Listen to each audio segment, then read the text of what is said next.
Damn, bro, we out of gas. No, we not, bro. I got some gas right here.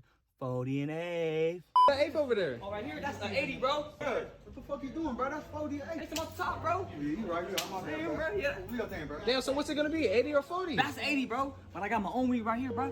40 and 8. Oh, yeah.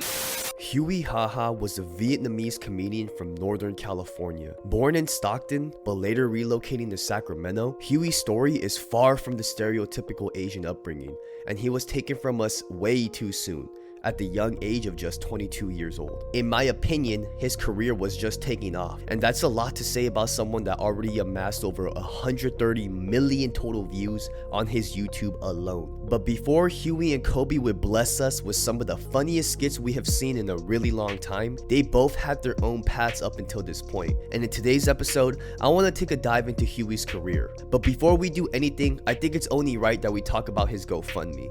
I understand that they already reached their goal. I don't think that matters. I'll also be donating all profit made from this video to his family. But without further ado, let's get into it. Bro. Hey, when's your next video, bro? Huey would begin his journey in the city of Stockton, California. In his earlier days, he would grow up and spend a lot of time in the northern Stockton area. Being the second youngest out of seven siblings. Being the second youngest out of seven siblings. God damn.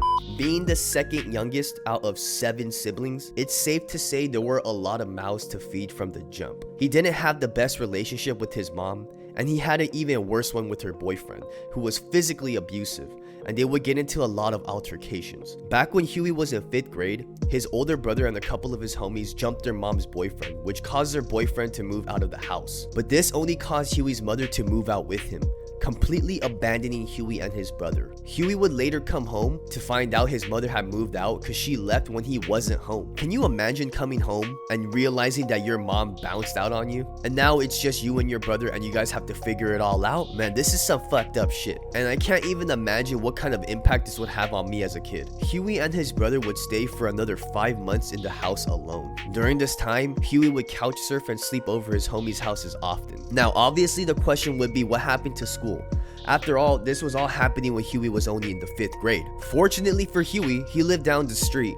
There's another incentive to going to school when you're living on your own, and there's gotta be free food. One of the main reasons our boy Huey kept going to school was for that breakfast, and this really painted a picture for me on what this man's struggle must have been like from an early age. I never cared about school breakfast because I had a mom making it happen for me in the kitchen. Huey would later link up with his mom, but they never really got to talk about all the things that happened, the physical abuse, and I think this affected Huey in a lot of ways. At the age of 13, Huey would be placed in foster care alongside his brother and 2 nephews. They got adopted by a black family who really showed them love, but this housing situation wouldn't last long because Huey got caught smoking weed, which caused him to get kicked out. After this, he would go live with the Filipino family for about a year, which according to Huey sucked ass because they were hella strict and didn't ever want to take Huey to go see his homies. By the age of 14, Huey got into wrestling at Chavez High School located in Stockton. He would wrestle and attend school here for a year before he got expelled for fighting. After getting expelled,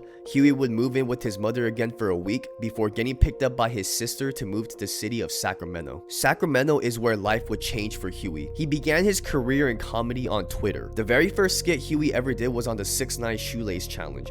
I tried looking all over the internet for this, but sadly I couldn't find the original video. The first skit would do extremely well because it went viral overnight, but it didn't really do much for his career. Huey would follow up with another skit but would get no views. He would go viral for a couple of tweets, but the consistency just wasn't there. This caused Huey to take a long break from the comedy shit, and in one of the interviews he mentioned that he wouldn't come back to it until he went to a Rolling Loud festival, and apparently he popped some pill that really gave him urges to really hop on this comedy shit again. But since Huey didn't find much success on Twitter, he moved on to Instagram, and here he would release all types of solo skits. But Huey wouldn't find much success in these solo skits, despite them having hundreds of thousands of views on YouTube at the time of this recording. Back then, it wasn't doing so hot. This is when Huey would start to do these jackass style skits, and it involved him some way or another hurting himself. And one of these skits would eventually get reposted on World Star, and I think it was the skit with him smashing the watermelons with his head.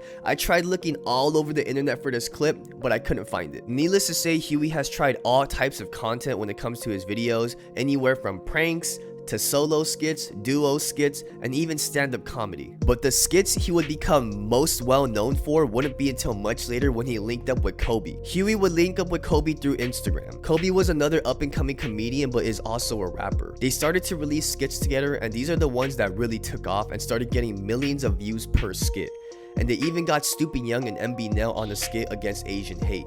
Oh shit! Hey, where y'all came from, bro? Hey, bro. I told you not to fuck with that nigga, I love bro. Asian people, bro. Asian porn, papaya salad, pho. You feel me? I fuck with all that shit. I fuck with Huey really started pumping out the content at this point. Each skit doing incredibly well. Huey really looked like he was on his way to superstardom. But most of you watching already know what's coming next. According to Yahoo News, TikTok comedian Huey Haha, whose real name was Huey Ha, was found dead by medics during an emergency call to his home. First responders were called to Ha's home in Sacramento, California on Monday afternoon. Medics tried to save the 22-year-old but were unsuccessful. He was pronounced deceased at the scene by responding medical personnel. Officers conducted a death investigation and the coroner responded to take over the investigation. The cause of death is not yet confirmed, but police told The Sun that they were not treating Ha's death as suspicious. A lot of the people on the internet are coming to the conclusion that Huey, because there are a couple of red flags when it comes to his social media accounts.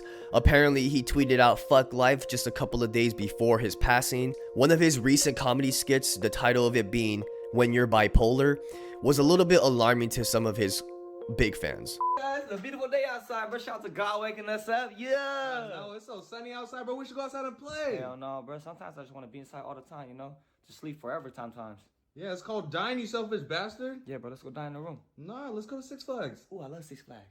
But at the end of the day, at the time of this recording, the death has not been confirmed. I'm just gonna leave that to his family to decide whether or not they want to release that information. We hear this time and time again, but tomorrow is definitely not promised. Huey's death really reminded me that you never know what's going to happen. Keep your loved ones close, cherish the days you have with them, because you never know when you won't have that chance again. My heart goes out to Huey's family. Rest in peace to a literal legend. Thank you, Huey, for always providing us with the smiles and laughs. Your legacy will live on forever. But until next time, I'll be seeing you guys later. Peace.